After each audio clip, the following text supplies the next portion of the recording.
కూడా మీ అందరికీ ఎందుకు ఈ విషయం చెప్తున్నానంటే, మనం అందరం మా నాన్న ప్రయత్నిస్తూ చనిపోయాడు అనుకుంటున్నాం కదా, అది తప్పు. మా నాన్న చనిపోతాడని తెలిసినా ప్రయత్నించాడు.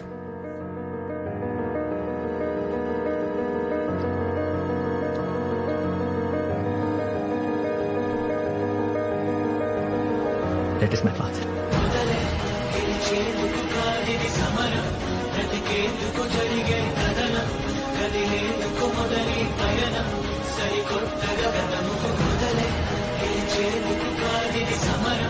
బ్రతికేందుకు జరిగే కథనం, కదిలేందుకు మొదలి పయనం, సరికొత్తగా బ్రతుకు గమనం, వెలిగేందుకు కాది జ్వలనం, చీకటి కరిగేందుకు చలనం, గెలిచేందుకు కాదిది సమరం, బ్రతికేందుకు జరిగే కథనం.